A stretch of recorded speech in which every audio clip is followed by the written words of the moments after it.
प्यारे बच्चों, आज मैं आपको असामान्यता के जो 3 तरह के कारक आपके सिलेबस में हैं, उसमें से जो प्रथम कारक है जैविक कारकों के बारे में आज मैं आपको पढ़ाऊंगा। The biological causes of abnormality. इसके पहले कुछ मान्यताओं के बारे में बात कर ली जाए। जैविक सिद्धांत या जैविक मॉडल, बायोलॉजिकल थ्योरी या बायोलॉजिकल मॉडल के अनुसार असामान्य व्यवहार की व्याख्या जैव दैहिक क्रियाओं के रूप में, बायोफिजिकल प्रोसेस के रूप में की जा सकती है। कभी कभी इसे मेडिकल मॉडल भी कहा जाता है या डिजीज मॉडल या रोग मॉडल का भी नाम कहा जाता है। इनफैक्ट इस तरह से असामान्यता क्यों होती है, इसको एक अप्रोच के द्वारा समझा जाता है। उस अप्रोच की, बायोलॉजिकल अप्रोच की कुछ मान्यताएं हैं। सबसे पहले इन मान्यताओं के बारे में बात कर लें। Biological approach: abnormality is caused by malfunction of a bodily system reflected in the form of illness or disease. ये स्पष्ट रूप से बताता है कि असामान्यता का कारक शरीर का जो तंत्र है, शारीरिक तंत्र है, वह किसी न किसी रूप से सही प्रकार से कार्य नहीं कर दे, किसी भी कारण से अगर सही तरीके से कार्य न कर पाए, जो कि एक बीमारी के रूप में प्रकट हो। ये इसकी प्रथम मान्यता है। और दूसरी मान्यता है, there are disturbances in emotions, behavior and cognitive processes which are caused by improper functioning of the body. कि शरीर क्रिया तंत्र के सही तरीके से कार्य न करने के कारण व्यक्ति के अंदर जो व्यक्ति के संवेग हैं, उसके व्यवहार में और संज्ञानात्मक प्रक्रियाओं में कहीं न कहीं कुछ डिस्टर्बेंस, कुछ न कुछ गड़बड़ियां शुरू हो जाती है, जिसके कारण से कि असामान्यता का जन्म होता है। बहुत क्लियरली दो अजम्पशंस हैं। जो एक पहला अजम्पशन ये कहता है कि जो शरीर क्रिया तंत्र है वह, उसके अंदर मेल फंक्शन हो, सही तरीके से कार्य नहीं कर पाए, गलत तरीके से क्रिया करे, तो उस कारण से बीमारी का जन्म होता है, असामान्यता जिसे कहते हैं। और इस सही तरीके से काम न करने का कारण, शरीर के सही तरीके से, शरीर के जो विभिन्न अंग हैं, चाहे वो बाह्य या आंतरिक, अगर सही तरीके से कार्य न कर पाते हैं, जो कि व्यक्ति के संवेगों पर, व्यवहार में और संज्ञानात्मक प्रक्रियाओं पर प्रभाव डालते हैं, जिसके कारण से कि असामान्यता जन्म होती है। बायोलॉजिकल मॉडल या बायोलॉजिकल अप्रोच के ये दो अजम्पशंस हैं, मान्यताएं हैं, ये आपको समझ में आ गई हो। अगर हम मानसिक बीमारी की बात करें या असामान्यता की बात करें, असामान्यता का मतलब है मानसिक रूप से बीमार। यहां हम मानसिक बीमारी की बात करेंगे। फिजिकल चैलेंज भी एक प्रकार होता है, लेकिन ज़्यादा ध्यान हमारा मेंटल इलनेस की तरफ होगा। तो सबसे जो महत्वपूर्ण कारक है वो जेनेटिक्स, डीएनए या जीन से। मैं यहाँ आपको बता दूं कि डीएनए और जीन्स के कारण से जो मानसिक बीमारियां उत्पन्न होती है, यह असामान्यता का कारण है। इसके अलावा बायोकेमिस्ट्री, जिसे हम कह सकते हैं।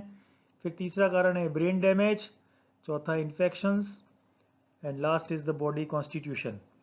तो 5 प्रकार से हम इसको अलग अलग तरीके से जो हमारे जैविक कारक हैं उनको समझने की कोशिश करेंगे। बिहेवियर जेनेटिक्स, या जो जेनेटिक्स की बात जहाँ तक सबसे पहले की जाती है, व्यवहार आनुवंशिकी। व्यवहार आनुवंशिकी व्यवहार में होने वाले ऐसे व्यक्ति अंतरों का अध्ययन करता है जो पार्शली जेनेटिक और हेरिडिटिक कारणों के कारण होते हैं, और व्यक्ति का जो संपूर्ण शरीर है, जो जन्मजात जीन से बने होते हैं, उसे जीनोटाइप कहते हैं। और जो व्यक्ति के संपूर्ण प्रेक्षणीय गुणों को से बनते हैं, उन्हें फिनोटाइप कहा जाता है। इसको इस तरीके से बेसिकली ये कहा जाए, जीनोटाइप और फिनोटाइप के अंतर के आधार पर हम आसानी से समझ सकते हैं कि विभिन्न प्रकार के असामान्य व्यवहार जीनोटाइप की विकृति होती है। जीनोटाइप मतलब जो जीन्स के कारण बने हैं। ये एक आरएनए का स्ट्रक्चर है। जेनेटिक्स की जहाँ तक बात की जाए तो ये जो जेनेटिक्स का मतलब ये हुआ बच्चों कि जिसको हम आनुवंशिकी कहते हैं। हेरिडिटी जिसे कहते हैं। इसको समझने के लिए थोड़ी सी मैं बात और करूंगा कि कैसे ये आनुवंशिकी के कारण रोग होते हैं।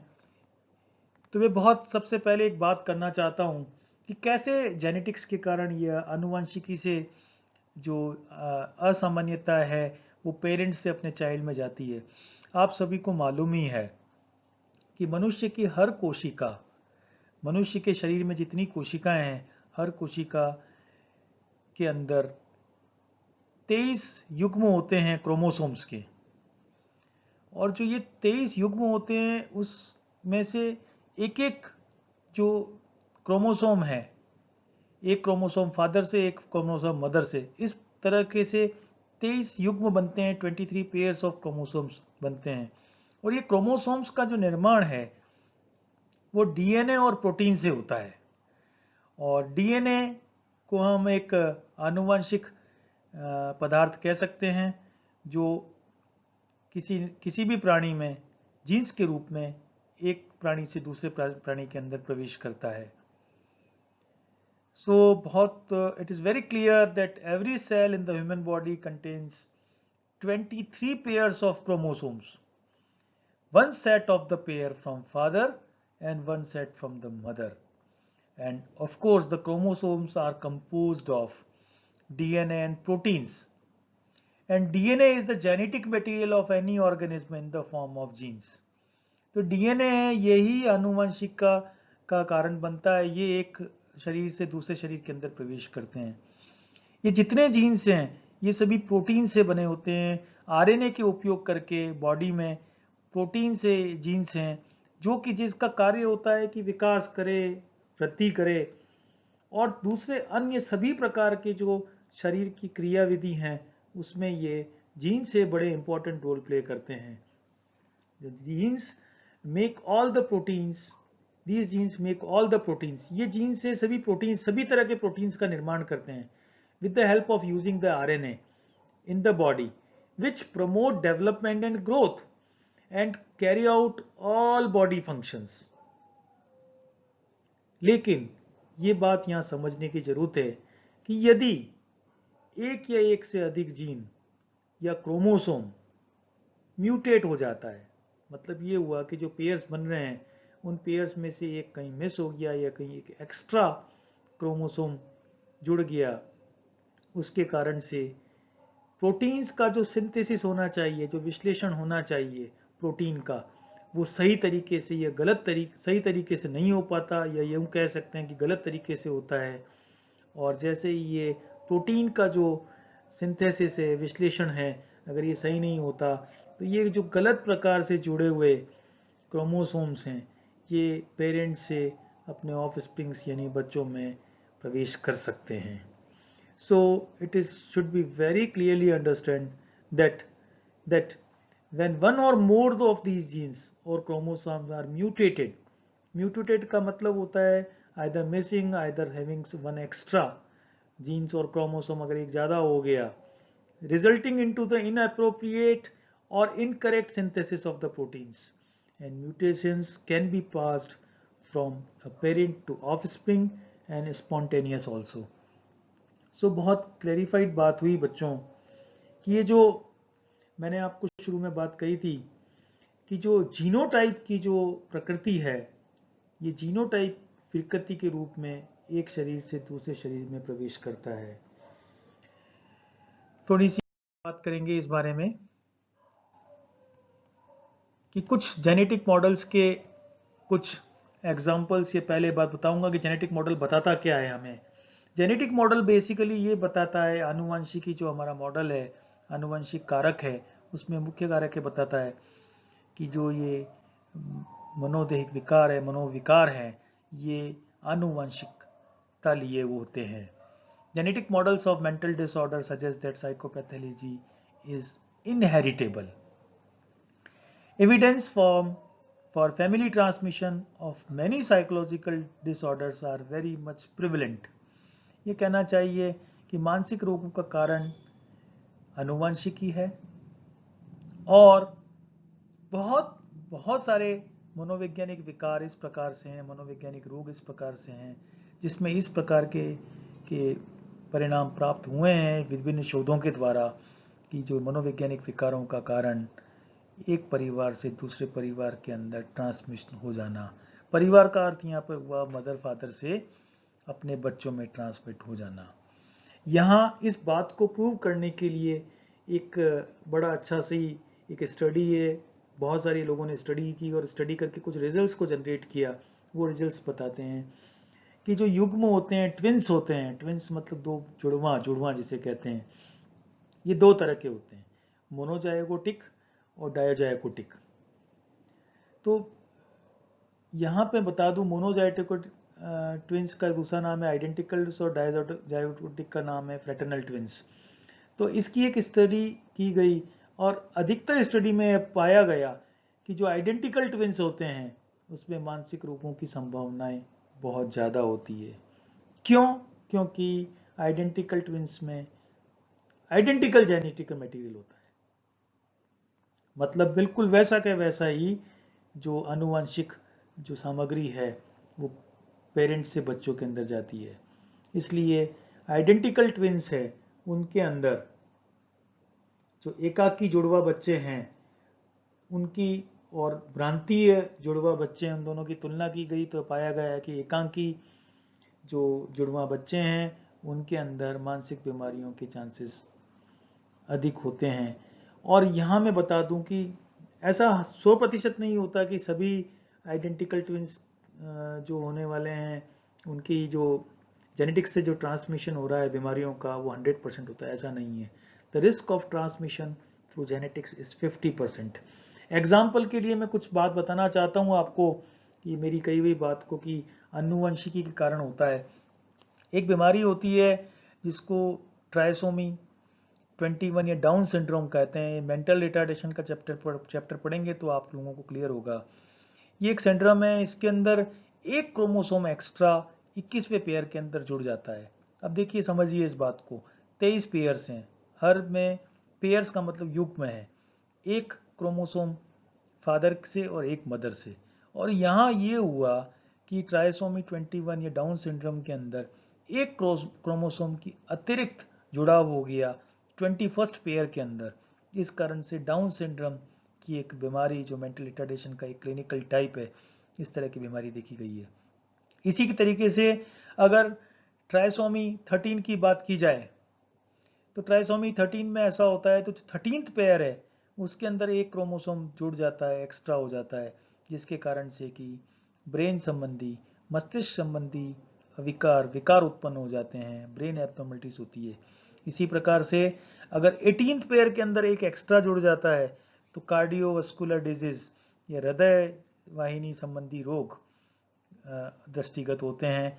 इसी प्रकार से अगर 23rd जो पेयर है, जो 23rd पेयर है ट्राइसोमी 23 में, उसमें एक क्रोमोसोम का ज़्यादा होने से मेंटल रिटार्डेशन या ज्यूनाइल डेलिगेंसी, बाल अपराध की भावना या मानसिक मंदता दृष्टिगत होती है। तो यहाँ बच्चों क्लैरिफाई हुआ कि ये सारी बातें इस बात को प्रूव करती है कि मानसिक विकार का कारण आनुवंशिकी होता है।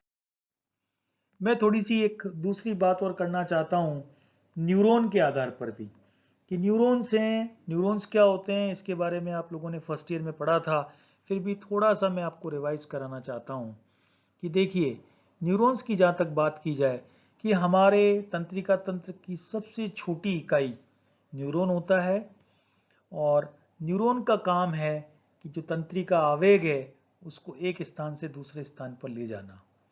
मतलब ये कह सकते तंत्रिका आवेग का मतलब सूचनाओं को एक स्थान से दूसरे स्थान पर ले जाना।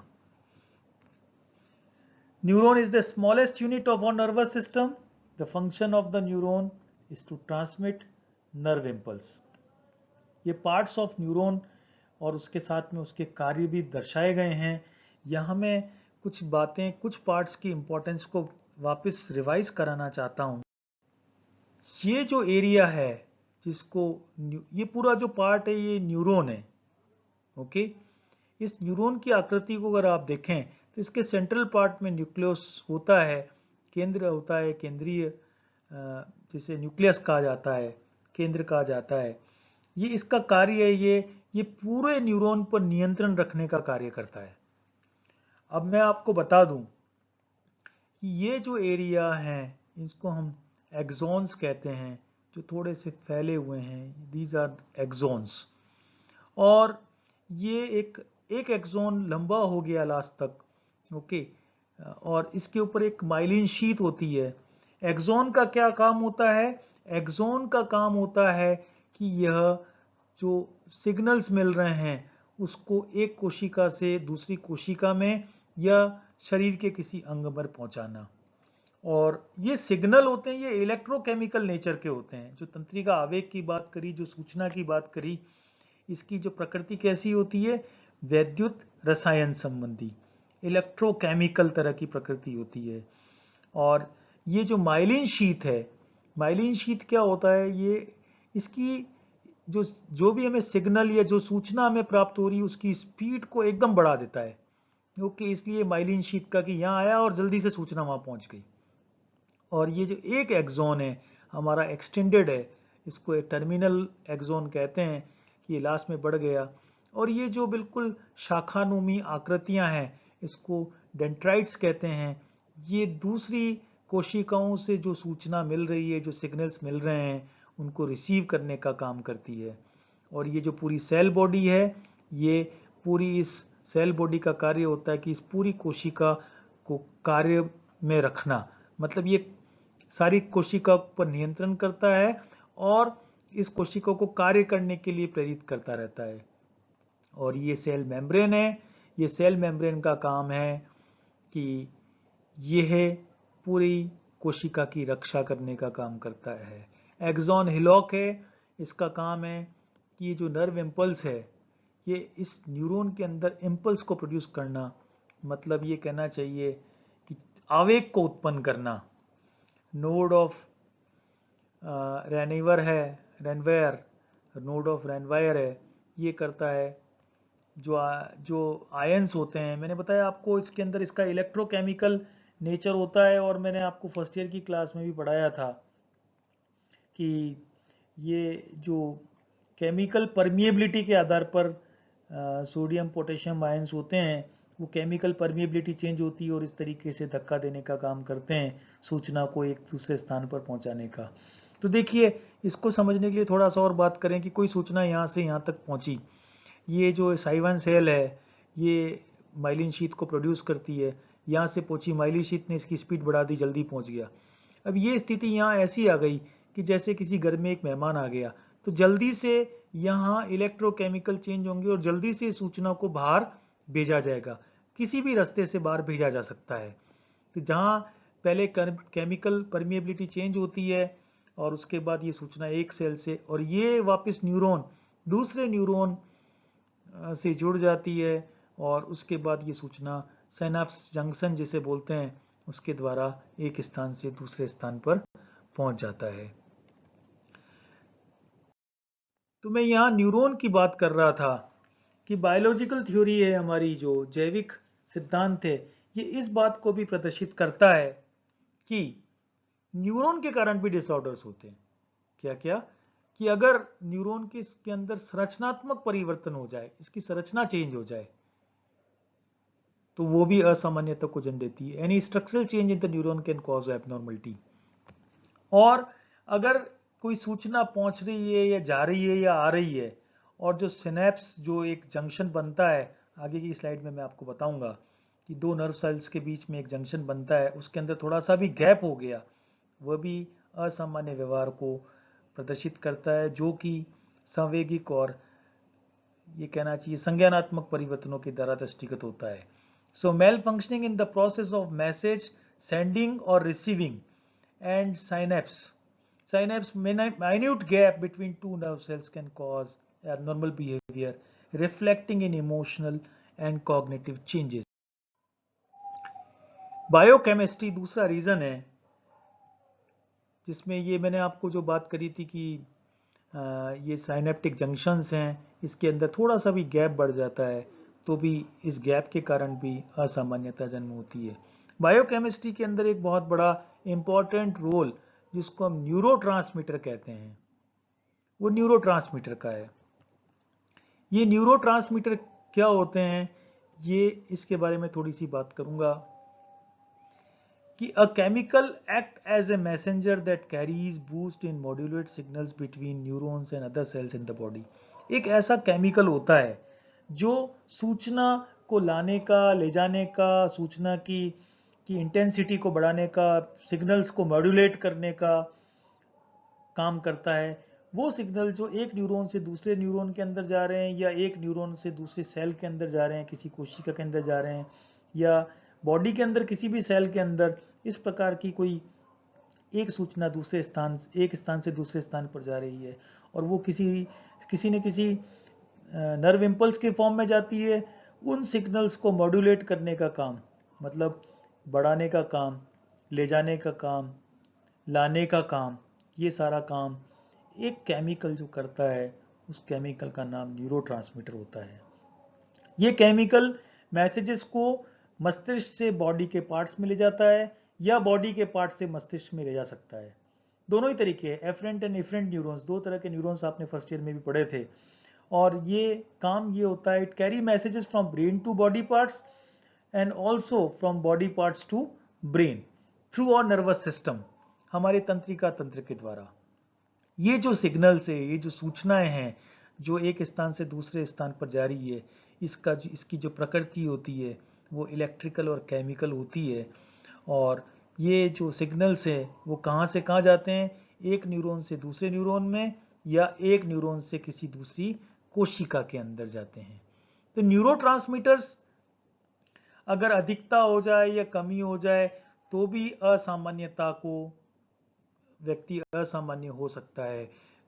इसके बारे में बहुत सारे प्रमाण उपलब्ध एक टेबल के रूप में आपके सामने प्रस्तुत किए गए हैं। यहाँ मैं थोड़ी सी बात करना चाहता कि न्यूरोट्रांसमीटर के कई तरह के न्यूरोट्रांसमीटर्स होते हैं, जैसे नॉरएपिनेफ्राइन है। अगर इसकी अधिक वृद्धि हो जाती तो डिप्रेसिव डिसऑर्डर या एंजाइटी डिसऑर्डर का शिकार हो सकता है व्यक्ति। या सेरोटोनिन करके एक न्यूरोट्रांसमीटर होता है, अगर उसकी भी वृद्धि हो जाती है तो आदमी निराशा से संबंधित बीमारियां, डिप्रेसिव डिसऑर्डर्स या दुश्चिंता से संबंधित बीमारियां या सेजियोफ्रेनिया होता है बेटा मनोविदलता, इसको मैं पढ़ाऊंगा आप लोगों को आने वाली क्लासेस में। एनोरेक्सिया नर्वोसा भी पढ़ाऊंगा ये क्या होता है। और एडिक्शन, सब्सटेंस यूज डिसऑर्डर आप लोगों ने सुना ही है, ड्रग एडिक्शन वगैरह की बात है। तो ये सेरोटोनिन की अधिकता होने से इस प्रकार की बीमारियां हो सकती है। एक और न्यूरोट्रांसमीटर है जिसे गाबा कहा जाता है, गामा एमिनोब्यूट्रिक एसिड। ये दुश्चिंता संबंधी बीमारियां या ड्रग एडिक्शन जैसी एडिक्शन संबंधी बीमारियां, सब्सटेंस यूज डिसऑर्डर जैसी बीमारियां को जन्म दे सकता है। यहाँ मैं एक और बात करना चाहता हूँ, ये डोपामाइन करके एक ऐसा न्यूरोट्रांसमीटर होता है। ये बड़ा ऐसा एक न्यूरोट्रांसमीटर है जिसमें पार्किंसन नाम की बीमारी या सेजियोफ्रेनिया या मनोविदलता जिसे कहते हैं, या ईटिंग डिसऑर्डर, अधिक खाने, बुलिमिया वगैरह इस प्रकार के रोग हो जाते हैं। बुलिमिया कि ज़्यादा खाने लग जाता है आदमी, थोड़ा ज़्यादा खाता है तो डेफिनेटली, या कम खाने लग जाता है, ईटिंग डिसऑर्डर्स और सब्सटेंस यूज डिसऑर्डर जिसको एडिक्शन कहा गया है। इसी तरीके से एक और न्यूरोट्रांसमीटर है जिसको एसिटाइल कोलाइन कहते हैं। ये पार्किंसन की बीमारी का सबसे बड़ा कारण होता है, इसकी अधिकता। इसी तरीके से ओपियोइड्स, ये सब्सटेंस यूज डिसऑर्डर को जन्म देता है। तो यहाँ बहुत क्लैरिफाइड बात हुई कि न्यूरोट्रांसमीटर्स हैं हमारे जो नर्व इम्पल्स को एक स्थान से दूसरे स्थान ले जाने में बहुत ज़्यादा मदद करते हैं। उसकी अधिकता से भी मानसिक बीमारियां हो सकती है। बच्चों, अब जो तीसरा जो इंपॉर्टेंट एस्पेक्ट है बायोलॉजिकल मॉडल का, वो ब्रेन है।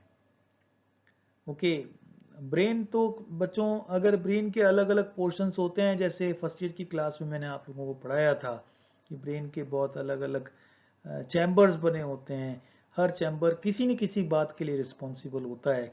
तो सबसे पहले इसको समझने की कोशिश करते हैं कि ये जो फर्स्ट एरिया है जिसको ऑसेप्टल लॉब कहते हैं, इसका काम देखना या इमेज को पहचानना या इमेज को अर्थ प्रदान करना, प्रत्यक्षीकरण करना, ये काम होता है। ये जो एरिया है जिसको फर्स्ट एरिया कहा गया ऑसेप्टल लोब, ये जो ब्रेन का फिगर है इसको 4 व्यूज से बताया गया है, एक लेटरल व्यू, एक सैजिटल व्यू, एक सुपीरियर व्यू और एक इंफीरियर व्यू। मतलब बाहर से, साइड से, अंदर से, सब तरीके से ब्रेन कैसा हो सकता है। ये मैंने फिगर्स नेट से लिए हैं, आपको भी अगर आप ढूंढेंगे तो मिल जाएंगे कि कौन सा एरिया किस चीज़ के लिए रिस्पॉन्सिबल है। आप इसको इस तरीके से समझ सकते हैं कि ये पूरा एक मीरा गर्ल्स कॉलेज की एक बिल्डिंग है। इसमें ये साइकोलॉजी डिपार्टमेंट है, ये इकोनॉमिक्स डिपार्टमेंट है, ये हिस्ट्री डिपार्टमेंट है, ये एडमिनिस्ट्रेटिव ब्लॉक है, अलग अलग तरह के एरियाज बने हुए हैं। तो इसी प्रकार से ये चैम्बर्स बने हुए हैं। सो फर्स्ट एरिया हमारा visual area which is responsible for site, image recognition, image perception. आप ये सोच रहे होंगे कि 4 प्रकार के पिक्चर्स क्यों दिखाए, क्योंकि ये एक साइड से पूरे ब्रेन को नहीं समझ सकते हैं, आपको 3 डायमेंशनल फिगर से समझने की आवश्यकता होती है। इसलिए 4 व्यूज के द्वारा हम इसको समझने की कोशिश करेंगे।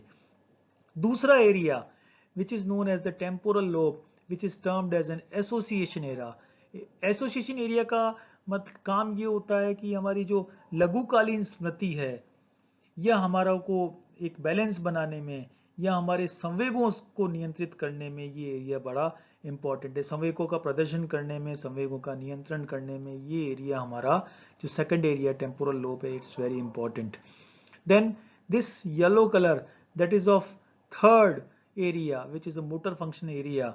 ये जो हमारे जो हम हाथ पांव हिलाते हैं, ओके, एक स्थान से दूसरे स्थान पर जा सकते हैं, एक उंगलियों को हिलाना, हाथ पांव को हिलाना, ये सारे काम इस मोटर फंक्शन एरिया से होता है। Fourth area is the Broca area which are the responsible for the speech. हम जो बात कहते हैं, जो बोलते हैं, उसके लिए रिस्पॉन्सिबल होता है। पांचवा area this is for the auditory area which is responsible for hearing.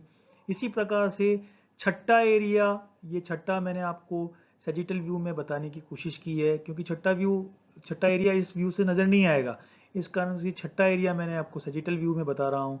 ये these are responsible for the emotional area, इसको इमोशनल एरिया कहते हैं। It is responsible for pain, hunger, दर्द के लिए, भूख के लिए ये रिस्पॉन्सिबल होता है। इसी प्रकार से सातवां एरिया जिसको सेंसरी एसोसिएशन एरिया कहते हैं, ये संवेदनाओं को जोड़ने का काम करता है। ओके, जैसे कोई चीज हमें हाथ से गर्म लगी या कुछ लगी तो ये सेंसेशंस को एसोसिएट करने का काम करता है कि गर्म मतलब क्या होता है, ठंडा मतलब क्या होता है, तेज क्या होता है, कम दबाव क्या होता है। ये सारा एरिया सेंसरी एसोसिएशन एरिया है। आठवां एरिया ये छोटा सा जो वॉयलेट कलर में बताया हुआ है, this is olfactory area, this is responsible for the smelling. आपको मालूम है कि हम किसी चीज को की खुशबू या बदबू से हम पता लगा लेते हैं कि क्या चीज है क्या नहीं, तो ये रिस्पॉन्सिबल एरिया है, एट्थ एरिया, इसको ऑल्फैक्टरी एरिया कहते हैं। Ninth is the sensory area. ये 9th नंबर का जो एरिया है इसको पैराइटल लोब के अंदर पे बहुत क्लियरली दिखता है। ये स्किन और मसल्स पर कोई अगर टच करे या कुछ गर्म चीज लगे तो वो महसूस कर लेता है, ये एरिया रिस्पॉन्सिबल होता है। अगर किसी व्यक्ति का ये एरिया नहीं हो तो वो किसी को मालूम नहीं चलेगा कि स्किन पे कुछ गर्म हुआ, हाथ लगा, कुछ चीज चुभा दी गई तो उसको महसूस नहीं होगा। इसी प्रकार से 10th area somato sensory association area, इसमें ये जो 10th एरिया है सोमेटो सेंसरी एसोसिएशन एरिया है। ओके, ये ब्रेन के दोनों साइड में होता है, आप इसको देख सकते हैं यहाँ पे, this one and this one. Okay, ये इसका जो काम है ये वजन के बारे में बताया जाता है, कितना वेट है, फिर कैसी आकृति, टेक्सचर के बारे में, तापमान के बारे में, और वस्तु को पहचानने में बहुत बड़ा इंपॉर्टेंट रोल प्ले करता है।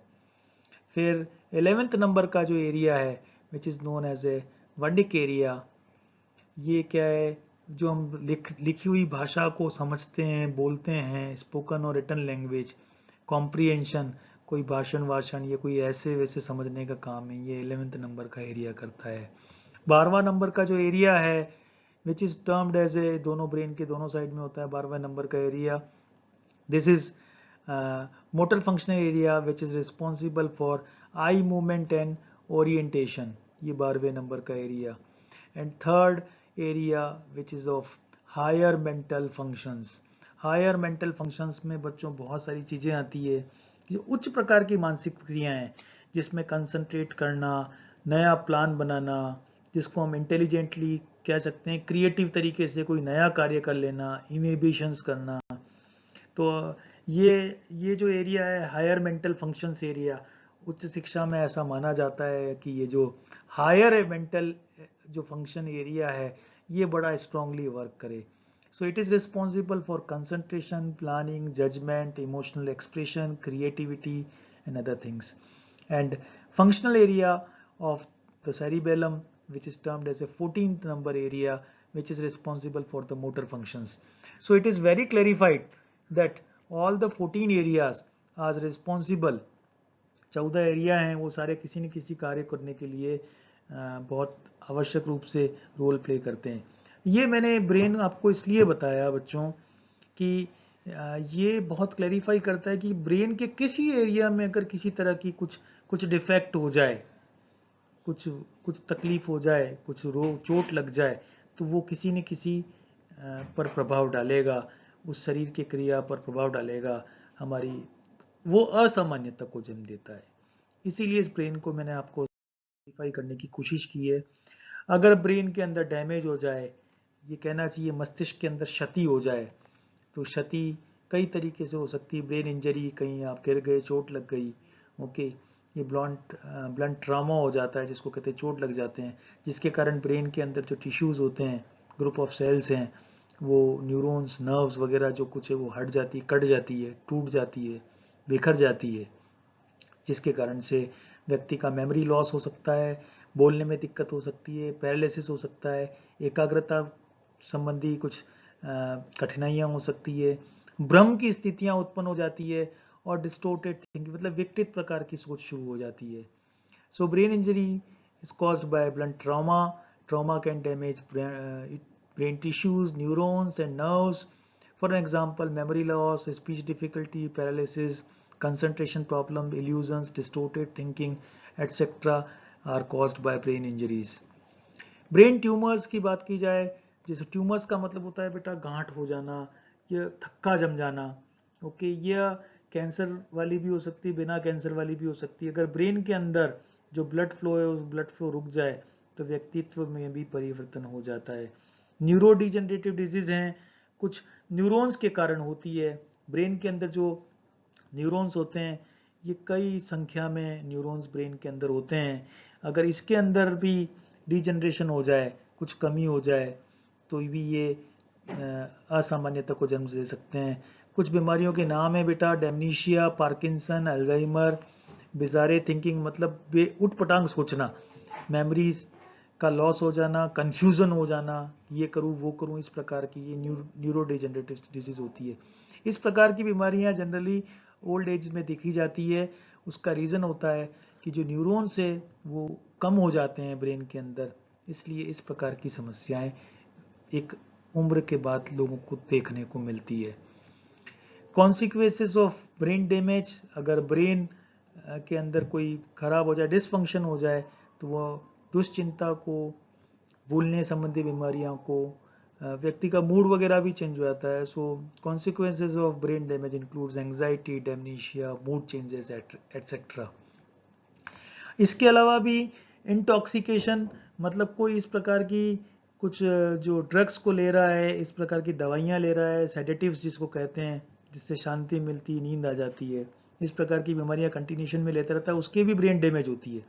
उसमें अफीम है, ओपियम है, कोकीन है, marijuana है, हेल्यूसिजन है, इस प्रकार की कुछ ड्रग्स होती है जो व्यक्ति के अंदर असामान्यता को जन्म देती है.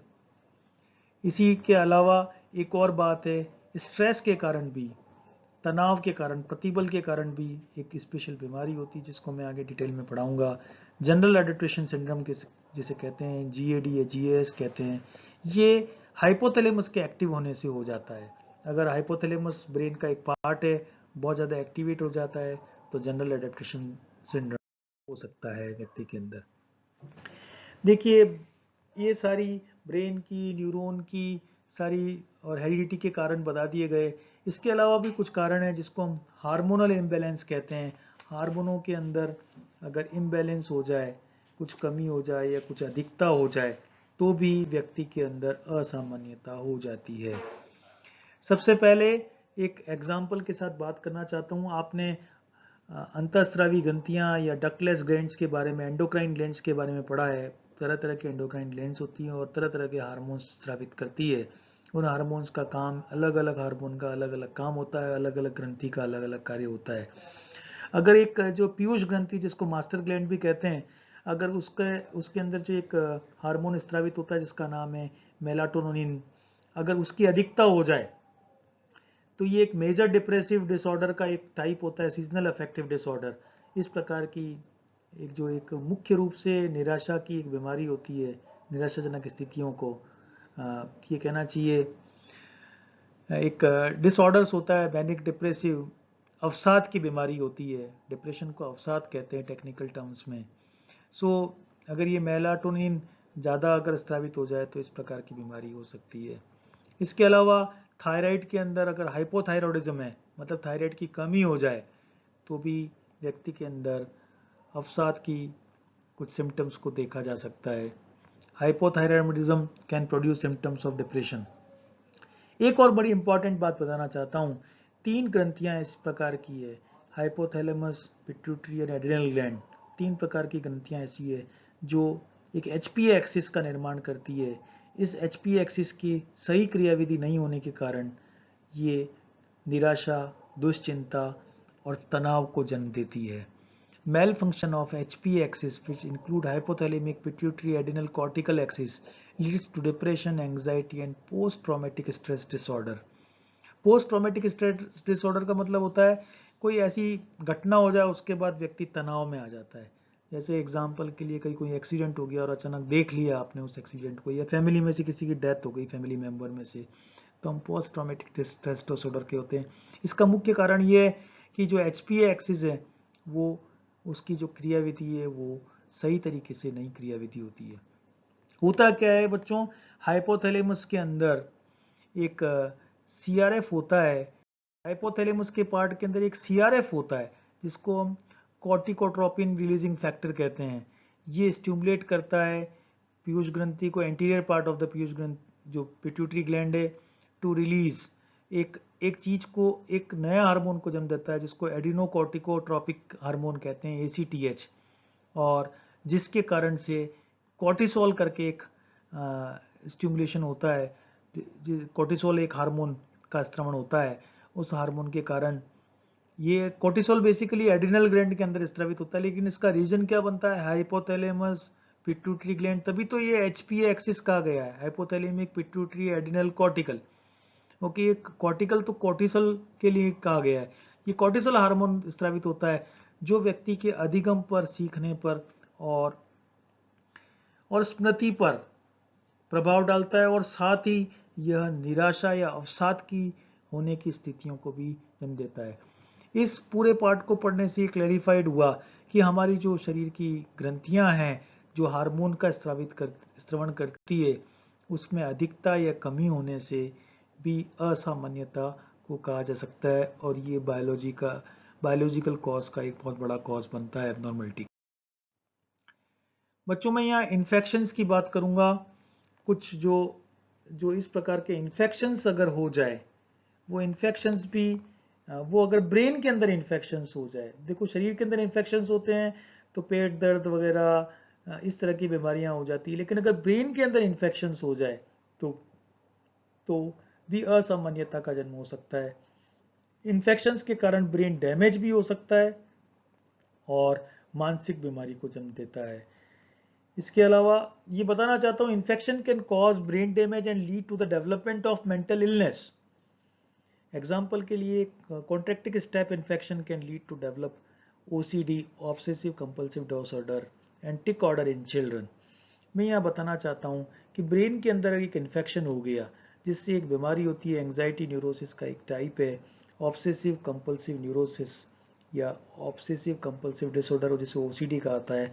ऑब्सेसिव कंपल्सिव डिसऑर्डर में होता क्या है बच्चों, ऑब्सेशंस में एक ही प्रकार के विचार बार बार दिमाग में आते हैं और उसी प्रकार की क्रिया करना कंपल्सिव कहलाता है। तो एक ही प्रकार के दिमाग में विचार बार बार आते हैं और फिर उसी प्रकार की क्रिया करना, इस प्रकार के अगर ब्रेन के अंदर इन्फेक्शन होने के कारण भी इस प्रकार की बीमारियों को देखा गया है। इसके अलावा बच्चों में टिक डिसऑर्डर एक तरह का डिसऑर्डर है जो देखा जा सकता है कि शरीर के किसी पर्टिकुलर ऑर्गन को एक विशेष स्थिति में बार बार हिलाना या उसके मूवमेंट्स कराना।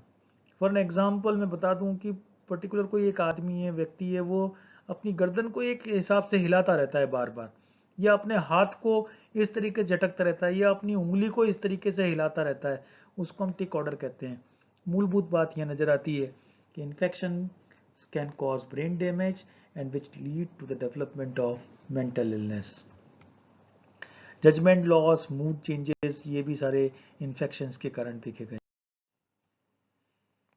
बच्चों ये लास्ट स्लाइड है आपकी आज की क्लास की। कॉन्स्टिट्यूशनल फैक्टर्स, हमारे शरीर का गठन किस प्रकार से हुआ है। बात कही थी कि व्यक्तित्व 3 प्रकार के होते हैं, अगर यूं देखा जाए, बहुत दुबले पतले, एक बहुत मोटे गोल मटोल जैसे, और एक बीच के लोग जिसको हम एथलेटिक टाइप कहते हैं। क्रेशमर की आप क्लासिफिकेशन की बात करते हैं, 4 तरह के क्लासिफिकेशंस बताए थे, आपको ध्यान में होगा, पिकनिक टाइप, एस्थेटिक, एथनिक और मेसोमॉर्फिक। तो ये शेल्डन का है क्लासिफिकेशन। आपको याद दिलाना चाहता हूँ, क्रेशमर ने 4 प्रकार के व्यक्तित्व बताए थे, आपको ध्यान होगा। ओके, इसी प्रकार से शेल्डन की बात की जाए तो उसने 3 प्रकार के व्यक्तित्व बताए थे। तो यहाँ कॉन्स्टिट्यूशनल फैक्टर, बॉडी का कॉन्स्टिट्यूशन कैसा है, उसके आधार पर भी उसको असामान्यता हो सकती है।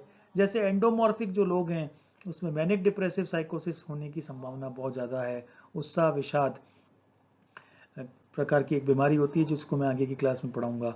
इसी जैसे अगर कोई व्यक्ति मेसोमॉर्फिक है, शरीर गठन इस प्रकार का है, तो उसके अंदर गुस्सा, एग्रेसिवनेस, डेलिक्वेंसी, अपराध की भावना, गुस्सा, इस तरह की ज़्यादा ऑब्जर्वेशंस देखे जाते हैं। ये भी असामान्यता के लक्षण है। इसी प्रकार से अगर एक्टोमॉर्फिक है, बहुत दुबला पतला सा है, सिजियोफ्रेनिया मनोविदलता बीमारी है, एंजाइटी न्यूरोसिस दुश्चिंता से संबंधित बीमारी भी हो सकती है। ये कुछ बात करी। इसके अलावा भी एक बात और करना चाहता हूं कि अगर फिजिकल अनअट्रैक्टिव है, अगर हम शारीरिक रूप से सुंदर नहीं है, ये भी एक बीमारी का, मानसिक बीमारी का बहुत बड़ा कारण बनता है, ऐसी स्टडीज में बताया गया है। इसका रीजन देखा जाए तो रीजन बहुत स्पष्ट रूप से परिलक्षित होता है कि व्यक्ति अपने आप को इंफीरियर फील करता है, और ये उसका इंफीरियरिटी फील करने का सबसे बड़ा कारण है कि वो उसको स्वयं को, अपने आप को सुंदर नहीं मानता।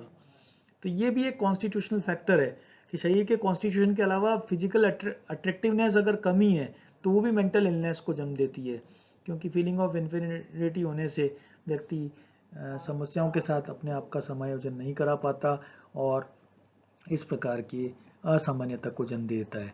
इसके अलावा कॉन्स्टिट्यूशनल फैक्टर में किसी एक ऑर्गन की कमी होना या उस ऑर्गन का फंक्शनल न होना, कार्य न कर पाना, जिसको हम फिजिकली चैलेंज्ड कहते हैं। पुराने समय में बेटा इसको इस फिजिकली हैंडीकैप्ड वर्ड यूज किया जाता था, आज के समय में इसको फिजिकली चैलेंज्ड वर्ड के हिसाब से यूज किया जाता है। शारीरिक रूप से जो अक्षम है वो उनका वो भी हम असामान्यता की कैटेगरी में रख सकते हैं। अब फिजिकली चैलेंज्ड होने का कारण अगर कोजेनिटल हैंडीकैपनेस है, मतलब कि जब बच्चा गर्भ में था, ओके, और किसी कारण से वो ये कहना चाहिए कि वो हैंडीकैप्ड हो गया, ओके, वो मेंटल डेफिशिएंसी हो गई, तो ऐसा जो बच्चा जन्म लेगा वो मेंटल डेफिशिएंसी वाला होता है। कई बार ऐसा होता है कि मदर्स हैं वो इस प्रकार के इमोशनल डिस्टर्बेंसेस के साथ में होती है, सांवेगिक रूप से बड़ी परेशानी में होती है, तकलीफ में होती है, वो प्री मैच्योर बर्थ कर देती है, समय के पूर्व। यही समझा जाए कि जो एक गर्भ में रहने का समय 9 मंथ्स का है, उसके पहले ही अगर उस मदर ने डिलीवर कर दिया बच्चे को, तो प्री मैच्योर बर्थ, वो भी अगर इमोशनल डिस्टर्बेंसेस के कारण है, तो ऐसे व्यक्ति, ऐसे जो बच्चे जन्म लेने वाले हैं वो फिजिकली चैलेंज्ड हो सकते हैं। तो बच्चों, मैंने यहाँ पे थोड़ी सी बात की आप लोगों के सामने कि जो बहुत तरह के बायोलॉजिकल कॉजेस को मैंने समझाने की कोशिश की है, और मुझे पक्का मालूम है इस वीडियो को आप बार बार देखेंगे तो आपको बहुत अच्छी तरीके से समझ में आ जाएगा कि what are the biological causes of abnormality, और रादर आई कुड से कि what is the biological model of abnormality. You can clearly understood these things. Okay, so thank you बच्चों। प्राइमरी रिएक्शन टेंडेंसीज भी होती है कुछ constitutions में कि शुरू में जैसे ही जन्म लेता है उस प्रकार से किस प्रकार से प्रतिक्रियाएं करता है, ओके, और क्योंकि जैसे ही जन्म लेता है वो वातावरण के साथ पे अगर वो सही तरीके से प्रतिक्रियाएं नहीं करेगा तो भी वो उसको असामान्यता हो सकती है। सो आज की क्लास में इतना काफ़ी है और मुझे लगता है कि आप लोगों को समझ में आया होगा। 100% इस वीडियो को बार बार देखें तो आपको अच्छी तरह समझ में आ जाएगा। इसके अलावा भी अगर कोई बात समझ में नहीं आती है, यू कैन व्हाट्सएप मी, और उसके अलावा भी you can phone me in the office time. Thank you so much बेटा। ओके।